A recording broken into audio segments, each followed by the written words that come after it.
For our country we must have regard. Forget all your differences, let we start to build. And onward to progress we surely will. Because now, more than ever, we must show discipline, tolerance, and production to build a strong and better nation. I say that is the main foundation. So come let us work hand in hand, because this is our land. Come my brother, come my sister, and let us build a nation together.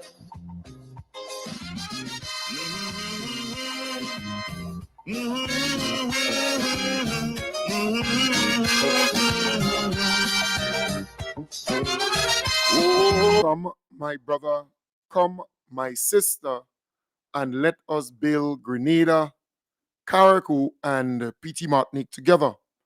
I want to encourage you to share the live. Those viewing on Facebook and YouTube, please share the live. I want to start off by saying I am somewhat in shock at the way the opposition forces are glorifying, more or less. They are so happy that somebody got shot or there is an increase in gun violence in the country that it comes across as though they're glorifying it. And it makes one wonders, right? That you're wondering here, why? Why would a person, even if you do not support the party in power, be out there happy about some gun violence or some incident that took place over a weekend? I think we should understand this is our home, this is our country, and there will always be some kind of criminality in the society. You cannot run away from that. But how can we find solutions to the problems that we face? I think that's the big thing here. You should not be out there glorifying it, praising it, you're happy about it. Because here it is. In the last 20, 30 years, we have seen an increase in guns coming into the country. And as a result, you have a situation where some people believe that they can just do these things, use the weapon, and there is a certain level of impunity. But we need to stand up for our communities. We need to stand up for our country. How can we help in identifying people with illegal firearms? And how can we help the police, law enforcement, to solve those problems, to solve those crimes? Because the community must be involved in crime fighting. The community must be involved in arresting this problem of gun violence. That is where it will be solved, by we, the people, within the community. And it's really a wake-up call for all of us. Civil society, the business community, the legal fraternity, government, community-based groups, church, in other words, spiritual leaders. There is a need for us to speak to the people within our space, encouraging them not to go the route of violence. There are some people that are trigger happy. They have weapons and they would be out there just firing shots. And people are saying, but you have people there. It's not like you don't have people in that area. So, for example, you in Batway, for example, guns or bullets or shots going off, right? In the air. And you have plenty people there. But they would not work with the police to find those culprits, to find the people who had those guns or gun and firing shots in the air. They would not work with the police to inform, to provide the police with the information so that they can arrest these people, so that they can break down the doors of these people in the morning and search their homes for the firearm and also charge them because there is evidence that they were using a firearm at a particular location. So the community has to play a role because the police cannot be everywhere. The police cannot be everywhere.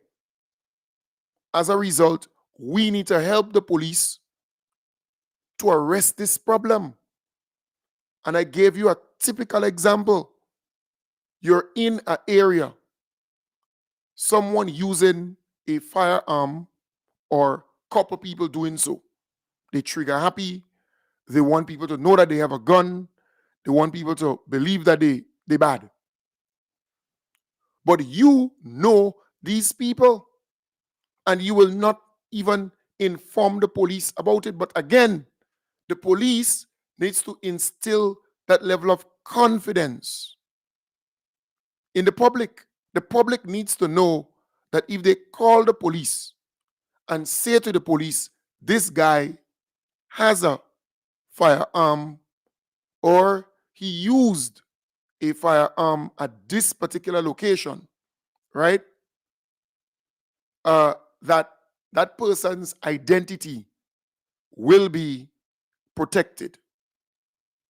That somebody within the Royal Grenada Police Force will not call that person and say, this person say X, Y, or Z. So there is a need for the instilling of confidence. People need to be for certain, right, that you will not leak the information. So you can provide the information to the police and it will not be harmful to you or your family, right? And that is why I am proposing that there be a special branch, a special unit within the Royal Grenada Police Force tasked with the responsibility of getting this whole gun problem under control. So you have a task force headed by a superintendent of police who has extensive training or experience in that particular area, with a group of men and women within the RGPF tasked with that responsibility.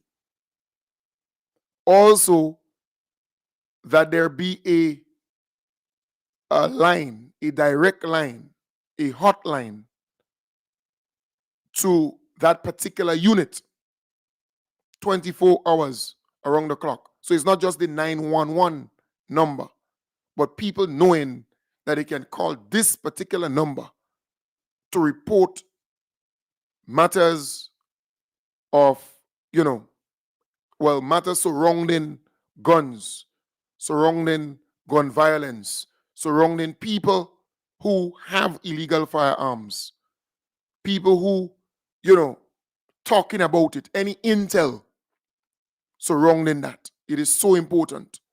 Having a hotline, having a direct line towards, that particular branch of the RGPF. I think that's important. So having a special task force on guns, getting the whole gun violence under control. Because don't believe the RGPF doesn't know the people who are always, involved in these kind of things. They know. Throughout the country, Grenada is a very small place. And people talk. They don't keep information for that long. So I am saying it is important, one, for the RGPF to build a solid relationship with the community. That's important, to build trust.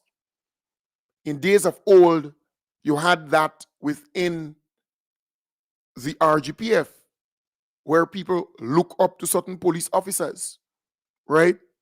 They respected certain police officers. They would provide them with information, because with respect comes trust. You trust that person, you respect that person so much that you trust them, and you provide them with the information required. So you're in a community, you see something, you say something, but you pass it to a person that you respect, that you trust. You provide that police with that information. So there is a need for trust to be built within the community, between the police and the community. Community policing should not just be police walking in the community, but forging a better relationship with community leaders, with key people within the community. So you get the information even beforehand. Because once you get intel, you have to act on it. And you can prevent crime from taking place. So it's not just responding to, but being so proactive that you prevent it from happening. And I am no expert in crime fighting, but this is common sense. Common sense.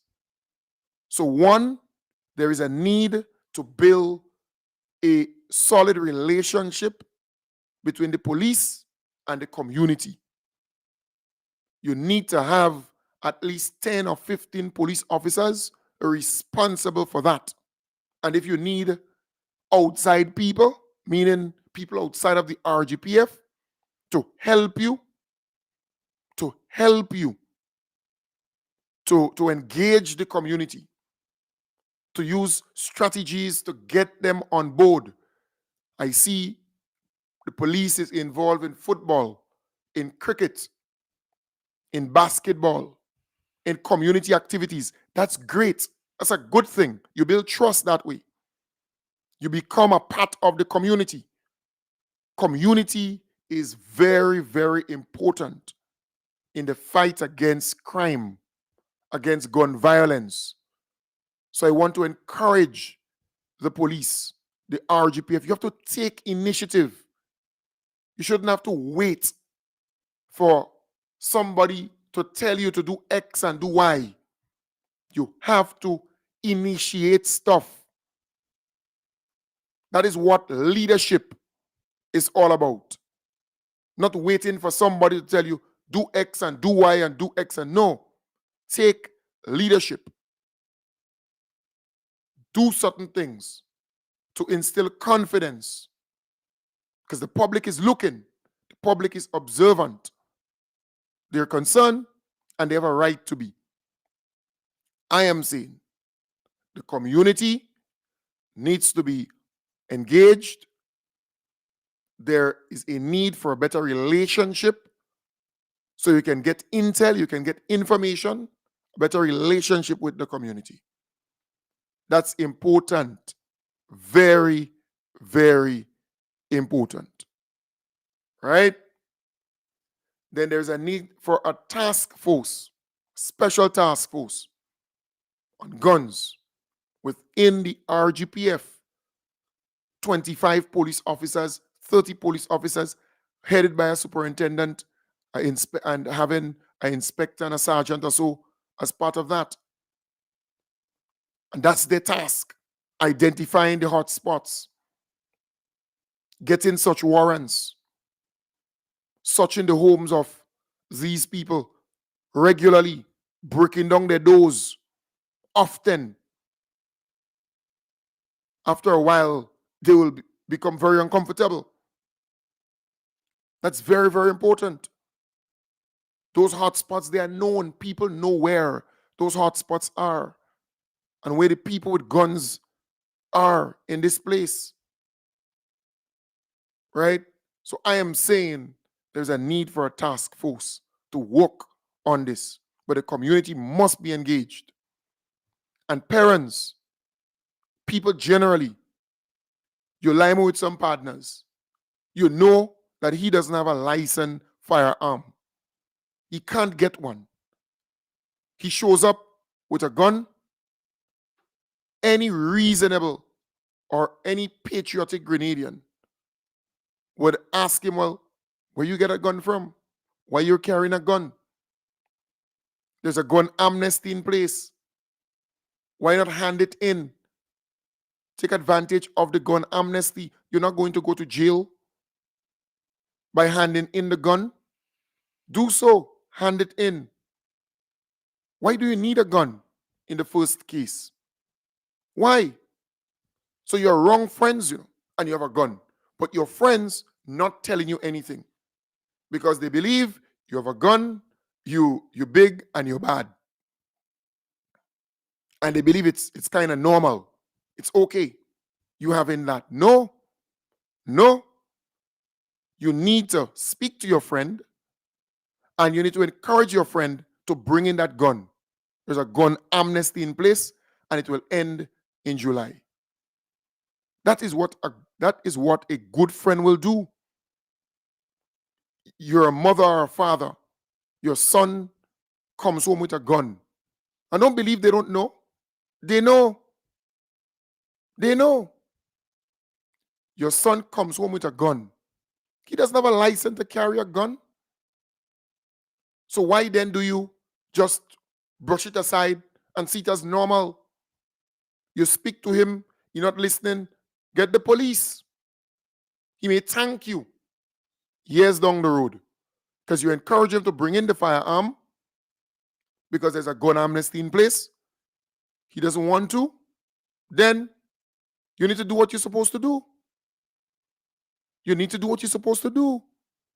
So there is a need for action on the part of parents, on the part of friends, on the part of the community, on the part of the police. The police has to project a show of force and strength. That's important to instill confidence. You have to show the Grenadian people that you have what it takes to get this thing under control. You have to. A show of force is the first thing that should happen to show these guys that you're not going to just allow them to use firearm and shoot and do these things, even if for now they're not targeting innocent people, so to speak. But a life is precious. Don't matter who you kill. The person could be considered bad or involved in certain things. Once you take a life, it is not good. It is bad. It is bad on many sides. Right? So I am saying there is a need for intervention. And I can tell you this. Personally, I think there is a need for a serious shakeup of the Royal Grenada Police Force. You hear me? There is a need for a total shakeup of the Royal Grenada Police Force. Because people are losing confidence every single day. We came from a very good independence celebration. Tutus, problems. That put a stain, a damper on everything. Now the government is heading into 2 years of being in office, that's just next month. Again, this gun violence on the increase, on the rise, putting a damper, putting a stain again on 2 years of major achievements. And one wonders, because you have the opposition forces who are more or less glorifying what is happening. And mind you, they don't have any solution.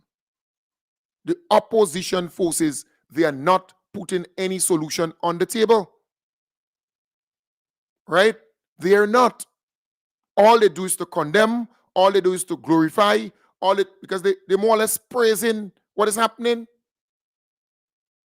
And in a very sinister way, they're calling on the Prime Minister, the Minister of National Security, to do X and do Y. But on the other hand, they are praising it, they are glorifying it openly, because they believe if this thing continues to, escalate, they may find favor with the public. They may find favor with the public. That is what they believe. So it comes across as though they're glorifying these things, which is really sad. I listen to some of these guys, those pundits and surrogates of the opposition forces, right? And I say, but wait, why these people are talking in that way about the crime situation or the gun violence situation in the country, as though somebody is telling these people to do X and do Y, right? And that's not the case. No government official is telling these people to do what they're doing. And I'm not saying the opposition forces are telling them to do what they're doing, but in a situation like that, I think you need to find solutions. How do you put forward solutions? Look, for example, I put forward some solutions. I am no expert, but firstly, I said the community needs to be re-engaged. They need to be a partner with the RGPF in fighting crime. So there is a need for a serious outreach where people can have confidence in the police again, to feed them with information and not be afraid that their names will be known, or that somebody will leak something and their family might be in jeopardy. So there's a need for that, because once people believe in you and they trust you, you're going to get information. There's a need for a special branch or a special unit dedicated towards arresting this gun violence problem in the country. There's a need for a direct hotline to that unit, so you don't have to go through 911, but instead you can call directly to that unit and feed them with information. 2, there are known, 4, not 2, 4. There are known hotspots in Grenada where this thing is taking place. We need to have serious show of force in those communities. We need to have serious monitoring of those communities. That's important. Very, very important. There should be regular stop and search checkpoints at certain areas where you search those vehicles at certain hours. So there is a need to put solutions. I have just placed 6 or 7 solutions on the table. I also mentioned that there is a need for a serious shakeup within the RGPF from top to bottom. A serious shakeup. So I am not just condemning or criticizing. I put forward solutions. The opposition forces are not putting forward solutions. They're condemning, and in some cases, they come across as though they're glorifying what is happening. And that is wrong. This is Grenada. This is Grenada. You don't want to have a situation where somebody gets killed and this crew decides, well, We're not taking it. We're going back and kill somebody else. And that's the bad thing. You don't want that to happen at all. We don't want that to happen in Grenada. So there's a need for calm. There's a need for mediation. There's a need for intervention. There's a need for that kind of community living. We need to see that because Grenada belongs to all of us. We want good for Grenada, Carriacou, and Petite Martinique. That is what we want. Grenada is still a very peaceful place, you know? Very, very peaceful. But this could change it.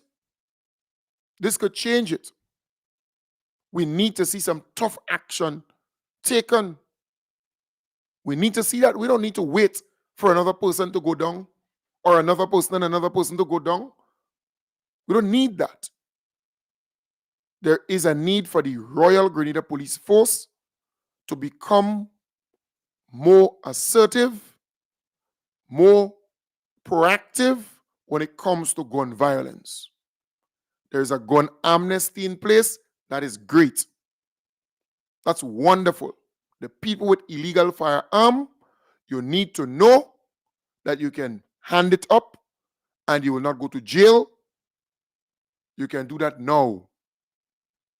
Nobody need to pay you to bring in your gun. Nobody need to pay you to bring it in. You have an opportunity to bring it in. But in the meanwhile, the RGPF should engage the community in a very serious way. Not just appearing on some TV program or on some radio program. Serious engagement, especially in those hot spots. They are known hot spots in Grenada. Well known. Four Roads, the market in town, the Carnage, Montu, right? Some parts of Frequente. Known areas on Grandin's Beach, close to the Grandin's Craft and Spice Center or market or whatever you call that. Known hotspots, right? And if you go in the countryside, same thing. There are known places. The Mount Horn, the Paradise. There's some known hotspots. So I am saying there is a need for serious intervention. The police cannot just treat this thing as normal. It's not normal. It's not normal. And look, it is what it is. If I am in charge of anything, when you have situations like these, heads must roll. You make some sweeping changes, but heads must roll. There are known hotspots. And the community could tell you, could say the Subis, the people could tell you it's what it is. If you engage the community in the right way, if you build a good relationship in the community, you will get to know what's going down. In years gone by, you would have plainclothes police. We're in 2024, you know. You have 50 police officers. You're graduating from the RGPF. And you have 50 of them, everybody know their faces. Because when you graduate them, they come out, they look like police already. You're shaving their head, you're grooming them, they're looking like police. Why not have 10 out of the 50 unknown to the public so that they can walk undercover? Why? Why you can't have that? We're in 2024. All 50 police officers, everybody know them. Come on. How do you know you're a police officer? It's by identification. You have a badge or identification card, right? You're a police. By your ID, because you could wear camouflage clothes or whatever, right? That doesn't say you're a police or not. Anybody could wear that, but you have to identify yourself. So I am saying it is so important. We are in 2024. So the criminals need to know all the police officers every time they pass out from the training school.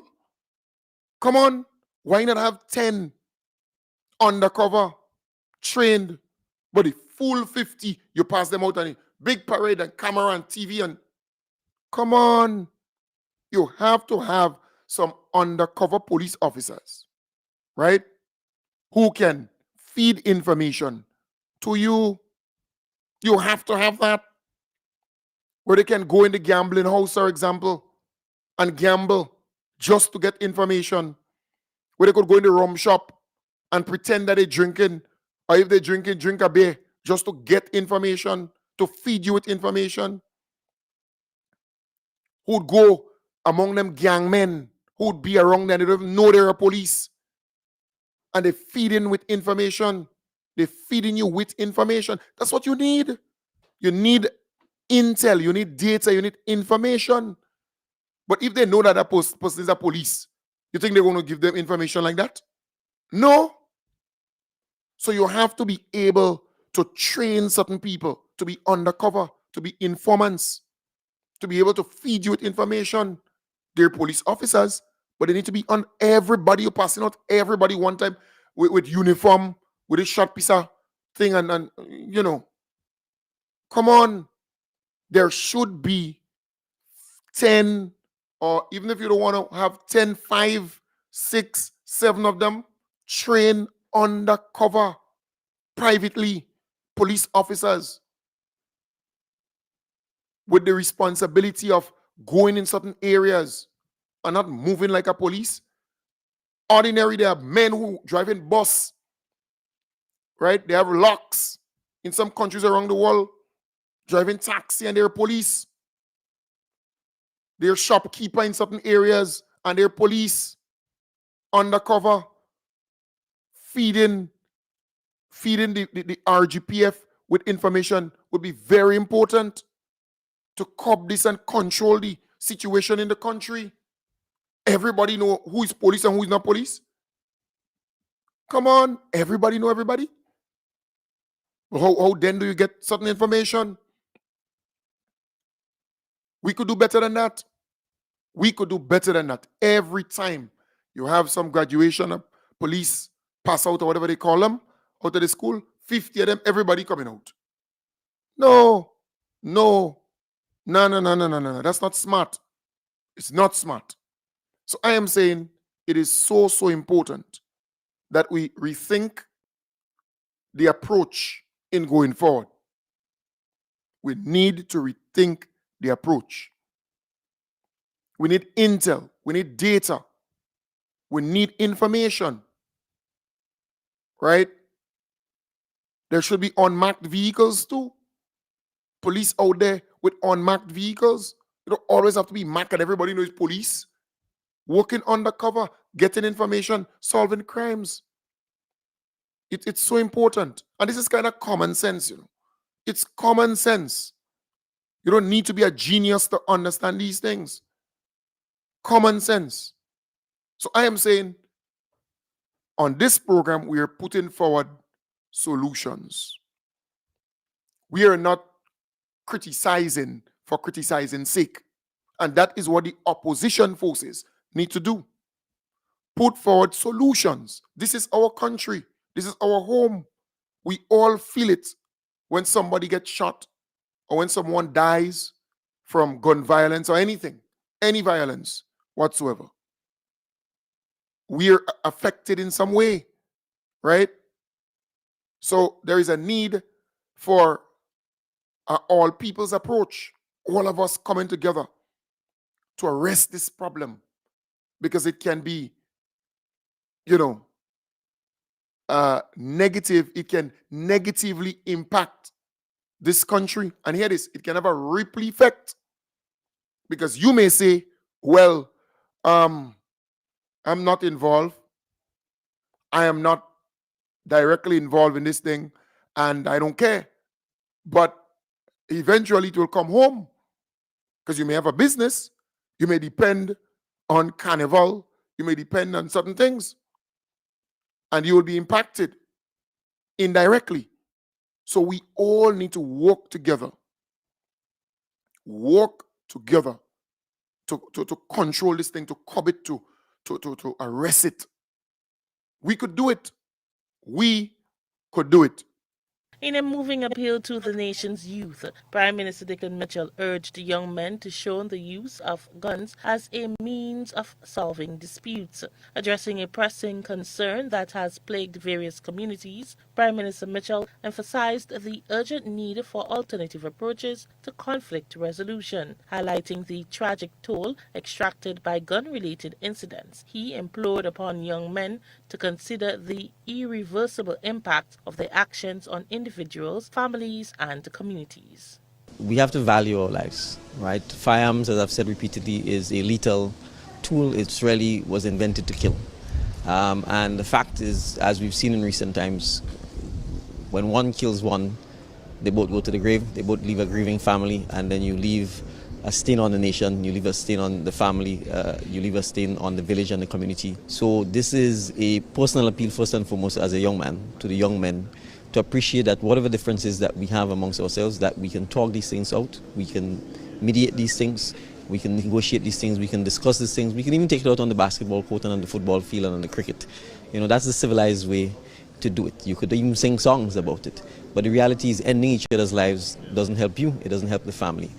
Citing the alarming prevalence of gun violence in recent times, Prime Minister Mitchell underscored the collaborative commitment of government and the Royal Grenada Police Force to implementing measures aimed at curbing the proliferation of illegal firearms through dialogue and community engagement. The police has begun to meet with some of them. Last week we met with, the police met with members from the Four Roads Carnage area.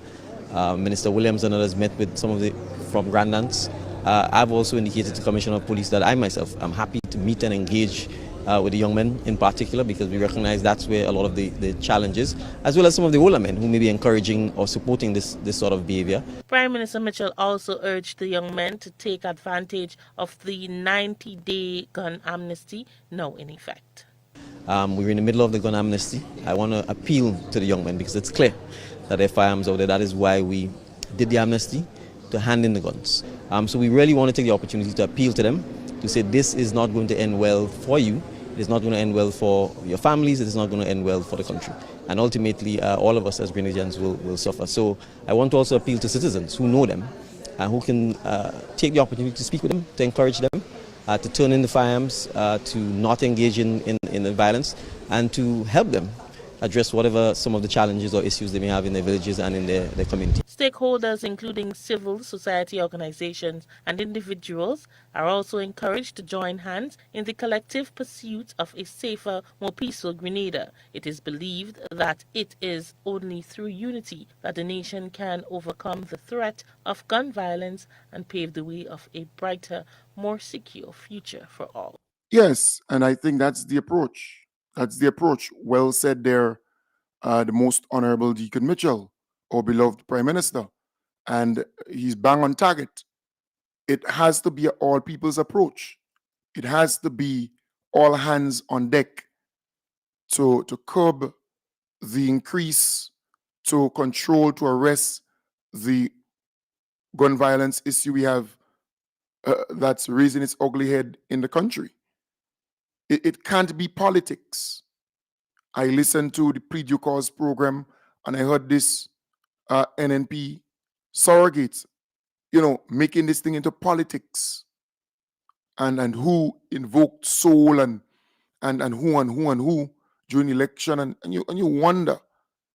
But again, you see radio, this opportunity that people have to pick up the phone and call and say anything without anybody to correct them or without any control over what they can say. So they can slander, they can say all kind of false things. So like a person call in this morning and say, well, they're not getting water, but the water bill for this month is more than the water bill for last month and the month before. It's It's just a big joke. Because if you're not getting water, then your bill will not be as high as previous bills, because water is not coming in your pipe. It's not like flow with the internet or Digicel with the internet. If you have the internet or you don't have it for a couple of days, you're still paying a fixed amount, a fixed rate. So if they tell you that your internet is 150, even if you don't have it for 3 days, you will still have to pay 150. When it comes to water, it's what you use, what you consume. You pay on that, right? So yes, we know there is a water shortage in the country. It's a severe dry season, and it's taking its toll on all the dams that Nawasa has, and we can go on and on. But people have this freedom to call programs and say anything, false, misleading stuff, and it's no problem in this country. But we cannot turn this thing into politics. Gun violence in any country should never be about politics. We will have our day and time to take it out politically, to deal with the politics. Nothing wrong with that when the time comes. But for now, the country needs to unite to fight gun violence, to get this thing under control. You hear me? And gang violence too. Gang violence too. So gun and gang violence. Because there should not be a situation where one man saying, well, I go take, the law into my own hands and do X and do Y. No, that's wrong. See this whole thing about retaliation and so on? That's wrong. That's wrong. So I just urge folks, urge you to do more, to help, right? To help, to do more. That's important. Very, very important. All right. So yeah, Pele, I know people talk about air in the pipe and so on. It can't cause your bill to be exorbitant or to be so expensive.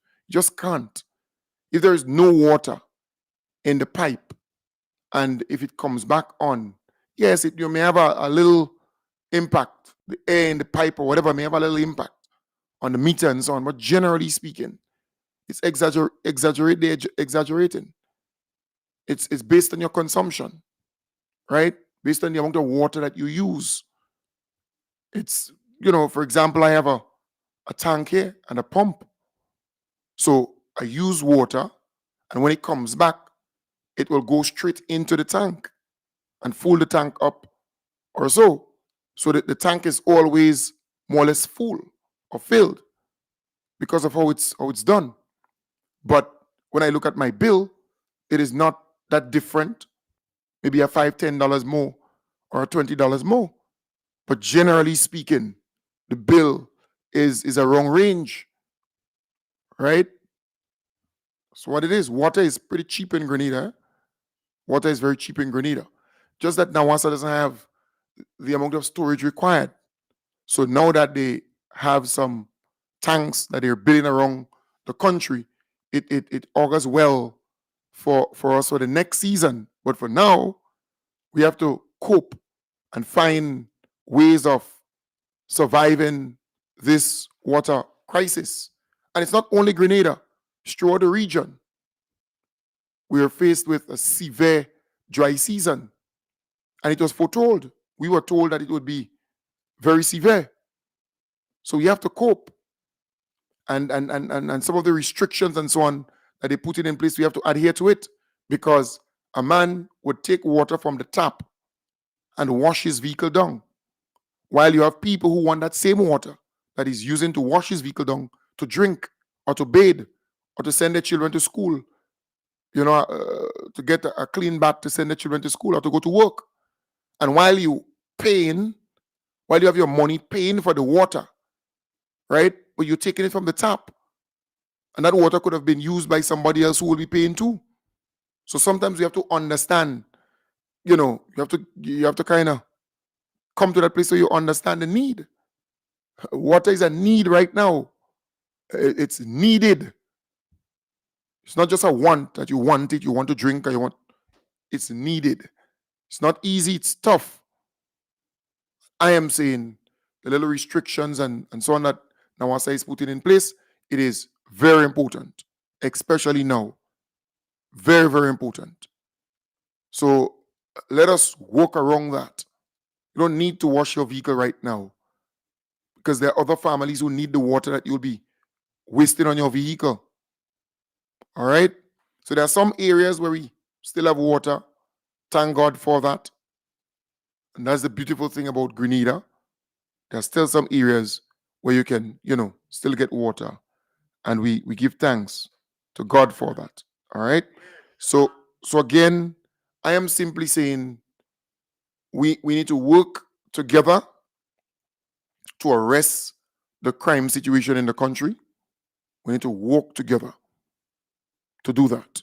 Grenada belongs to all of us. We can't politicize the gun violence issue in the country. Grenada is still a very peaceful place. Very, very peaceful. In recent times, yes, there is a cause of concern, right? There's a cause of concern. Uh, uh, yeah, yes. You want to find out what time the program is coming on mornings from 8 a.m. to 9 a.m. So 8 to 9. Yes, on Vibes 101.3 FM and 106.3 FM and online, on YouTube and on Facebook, and on Wild 106.3 FM too. I just get you on. Right. Follow you on my cell phone. Right. So it's from 8 to 9. From 8 to 9. 8 to 9, yes. All right. Nice. I thought it was 9 to 10. No, 8 to 9. It was 8 to 9. Yeah, plenty love. All right. Nice. Great. Nice. Yes, that's somebody who wants to know what time the program comes on. Yeah. So I am saying let us find peaceful means and peaceful ways of resolving disputes and conflict and so on. Let us find peaceful ways and means to resolve it. All right. And community leaders, church leaders, community, activists, people around. Let us see what we can do to help. Right? Let us try to build and not break. It's not easy, it's tough for a lot of families, but let us work together. This is not an NNP or NDC issue. This is an issue of country. And how do we work together to build this place we call home? So I want to wish you all the best. I will be back with you tonight, God's willing, starting from 8 in the PM, so 8 to 9 tonight again. And I just want to say to you, support the St. George Northwest cruise that's coming up. We have a cruise coming up. I want to encourage you to support it. Support it. I know Tio, she has tickets. Any member of the St. George Northwest constituency branch, they have tickets, and you can, link them up for tickets to be a part of that cruise. All right? Add the information here. And then the NDC support group, the Carriacou and P.T. Martinic NDC support group out there in New York, they're having all-inclusive outdoor event, right? Bogain, I think that's the name of the event. And it's 60, the ticket, it's $75. And it's on Saturday, June the 29th, 29 June, from 6 p.m. to 12 a.m. All right? And music by DJ Screw and Dr. Wax, all-inclusive outdoor event. And it will be at 1102 East 85th Street, Brooklyn, New York. So 1102 East 85th Street, Brooklyn, New York. For tickets, call Diane on 917-981-7246. You can call Glenn on 718-450-4436. you can call Stephen on 347-385-6583, or you can call Peter on 347-729-5770. All right? So that is on the 29th of June. Okay? So TO's number for tickets to the cruise, the Honorable Jonathan Lacrette and his team, they're having a cruise, right? That constituency branch. They're having a cruise. And for tickets, you can call 418-3494. 418-3494. All right? Nice. So I want to wish you all the best, folks. Take good care. Take good care and bye for now. I will be back with you tonight, starting from 8 in the p.m. And remember, it's Grenada. There are certain things you don't politicize. The whole issue of gun violence, there should be no politics where that is concerned. We need to come together to solve the problems of our times, to address it, to fix it.